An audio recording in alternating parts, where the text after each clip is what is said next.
Every person I see reminds me of me. Any of them could have been me. It was me.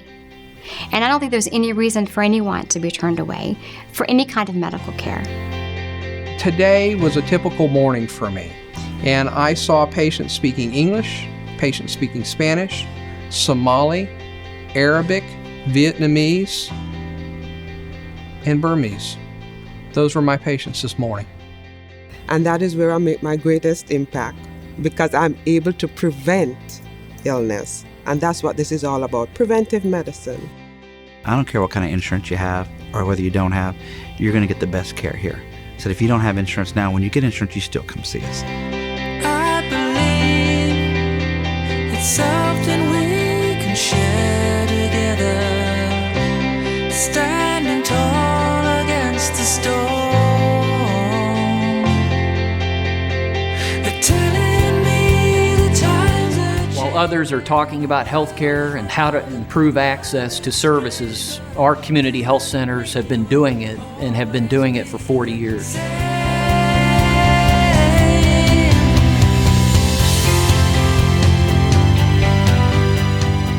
I am very alive and well, and it's all due to the community health center. And if it wasn't for them, I probably wouldn't be alive right now.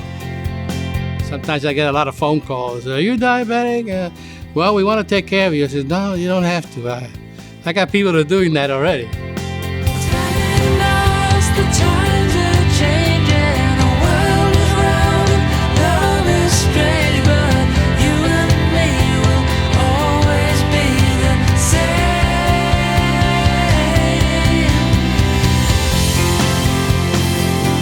It's a place where you're going to get excellent care by people who do care. My community health center has been crucial to giving me a healthy body. I can use my pretty good mind and my loving God spirit to help others. Now, what more do you need for the good life?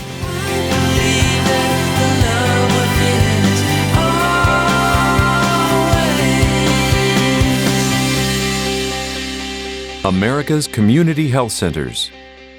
This is our story.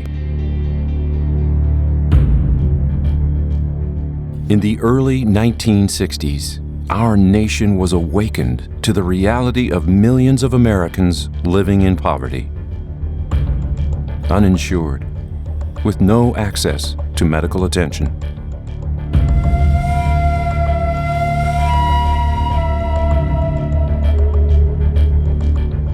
And at that time, we knew there were people, mostly older, who made the choice between food or medicine.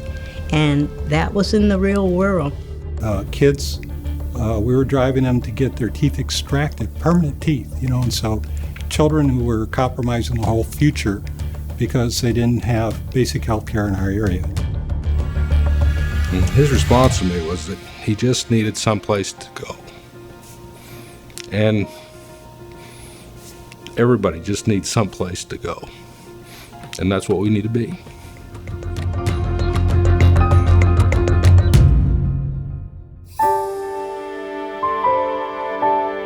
Pioneer servants of the community, doctors, nurses, community leaders, volunteers, all began to take a stand and address this growing healthcare epidemic.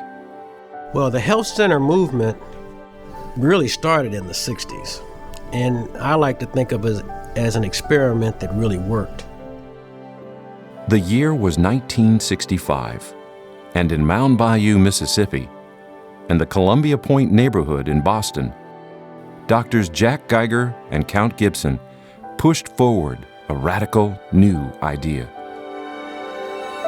It would change the course of healthcare delivery, a community-based model of healthcare that was to serve all people, regardless of their ability to pay, and give patients a voice in how that care was delivered. Someone had to do it. Someone had to become a community health center. We'd do whatever it took in order to get one started. So we had a dream. We had a dream, and it definitely was a case of if you build it, they will come. And about the same time, we realized that out there was a community health center movement going on in the United States. And that arrangement seemed perfect because it allowed a clinic to take care of Medicaid patients as well as uninsured patients. Plus, you could include your own insured patients if you wanted to. Obviously, I knew nothing about running nothing. I knew how to be a nurse and I knew how to be compassionate with people and understand their needs, but so I was learning as I took this job.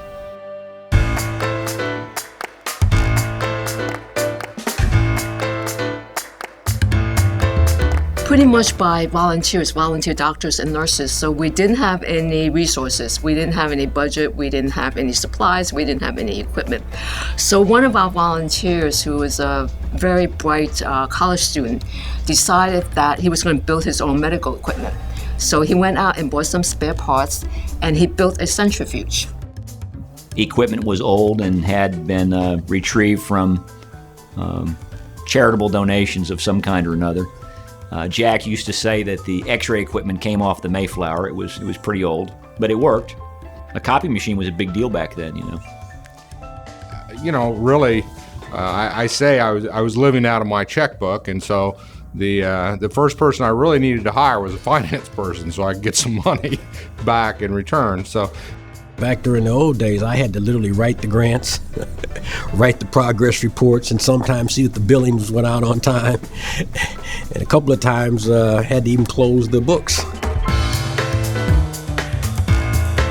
I don't know where we're going to get $70,000. What do you think we should do? So I said, simple. You and I are going to write a check for $1,000, and all we got to do is find 69 more people to do the same. So he said, okay, you're in charge.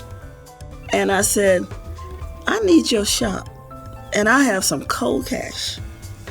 I'd like to buy your building. And he looked at me like, what? Where are you coming from?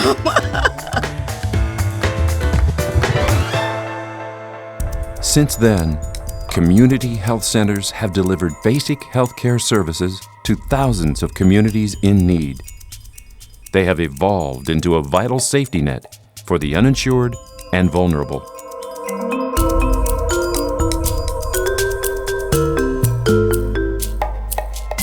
So, for example, at Family Care Health Center, patients can come here. They can see me for their primary care. And right on staff in the same facility, we have a lactation consultant, we have a nutritionist, we have a dentist, we have our own pharmacy, we have a psychiatrist, and the list goes on in terms of support services that I can draw on in order to take care of my patients' needs.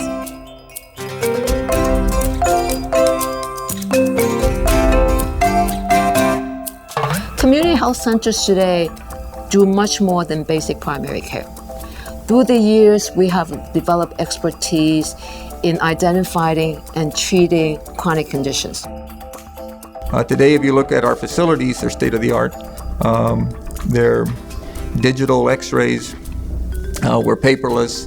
We have all the technologies that you'll find in private practice, and sometimes even better technologies.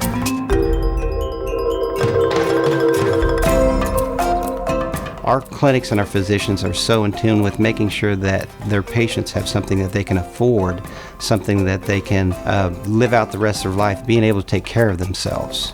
I love it when I get somebody who comes in, they're paying a lot of money for a brand-only prescription drug, and we can save them so much money. They say, hey, I can't believe you guys can beat Walmart's price. So not only is it the healthcare arena, the dental care, is also the investment back into the community of the jobs that we bring into the community and the lives that we touch within the community. Quality healthcare too. High quality healthcare for all. Because the healthcare delivery that I provide is no different from 110 West 97th Street and Park Avenue. It's the same thing. I feel very fortunate that it was a very unique opportunity to both see patients and kind of get that one-on-one interaction with patients, and yet also work on a level where I'm looking at the population, also looking at a very unique disease, hepatitis B, that's very common in Asians. And I can't tell you how appreciative that mother is when she comes in and says, this is the difference between my child succeeding in school or being in the disciplinarian's office. It's that big of an impact. We've got second and now third generations of families that are still coming to our institution to receive our services, which is a very warm feeling. I mean, we are the resource that they depend on to make it to the next day. If we weren't here, I don't know where those people would go. I really don't. I think it would be difficult. I think we're finally making a dent in the population of kids who have never seen a dentist.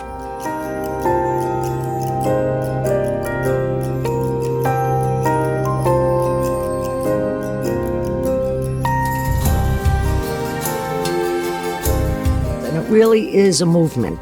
It came out of the civil rights, and that became very meaningful across the country with bipartisan support. We're not out there competing to steal patients from one another. We're out there to compete for those patients, to get them in the door that otherwise just would go without health care. It's getting them off the street, motivated and kind of engaged in their own health care. There's a lot of physicians who are willing to take care of people that have money, and some of us need to take care of folks that don't have money, and so that's my job. Today, community health centers are located in all 50 United States, U.S. territories, and the nation's capital. And with 8,000 locations, they are serving over 20 million people. But the demand for healthcare is at an all-time high. Unfortunately, there's some areas that have third world conditions, and so we are severely lacking, and we have a lot of need. Southern Jersey sees so many migrant farm workers who would have no other place to go. To answer this need, community health centers have launched a plan called Access for All America. This plan will expand health centers into more communities to serve over 30 million people by the year 2015. It's well documented from government studies and private studies that community health centers are more cost effective and provide higher quality care than some of our comparable sisters and brothers in hospitals and private practices. So we know what's going on. We know what people need, and it's easier for us to get the things done if we, smart enough, bright enough to set up a system like this. And there's interest by, of course, the federal authorities, by Congress, by the president, because they know that these health centers, we work. It works. I mean, we work for the community, we work with the community, and we have good outcomes. We save money. We just know how to do it.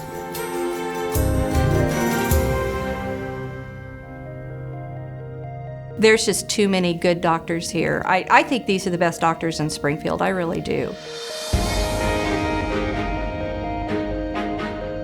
Call it Revenge of the Nerds, call it the ugly duckling becoming a beautiful swan, but ambulatory care medicine is really where it's at these days.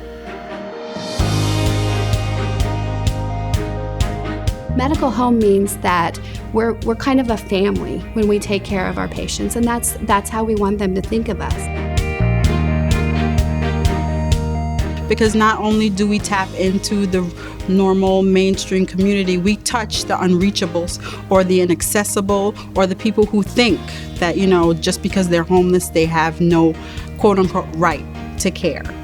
And when you give them that access, you give them power. And once you give them power, you help them with the situation, which is what community health centers are about in the first place. Our future, our children, and if they can start brushing their teeth and you can educate parents, then they can have a mouth with no cavities for the rest of their life if they're properly educated. So I really think that the next generation, the next moves for these community health centers is going to be in a way that takes that great foundation of top-notch medicine that the clinicians brought to community health centers. It's going to marry that with technology and consolidated information, and it's going to create an explosion of efficiency in the community health center movement. I believe in the mission. I believe what we're doing is right. That the seeds that we plant each and every day in a community health center with our patients, with our staff, will at some point bear fruit for someone. America's community health centers provide comprehensive primary and preventive care to all, regardless of income or insurance status. Now I'm on the other side of the fence, and we do have insurance, and it's the same. I mean, no one knows, no one treats you any differently. You come, they just ask for your card, they put it in, and that is simply that. Countless numbers of studies show that America's community health centers provide cost-effective, quality care, save lives, keep people out of emergency rooms, and save millions of dollars for American taxpayers and the nation's healthcare system. America's community health centers are locally owned and controlled by their communities through consumer majority boards of directors. They train doctors, nurses, dentists, and other healthcare workers needed now and into the future. They continue to have long-standing bipartisan support by Congress, state lawmakers, corporate America, and the small business community. They provide thousands of jobs across the country for community residents. And today, America's community health centers are being called upon by the nation to lead the way in primary care into the future.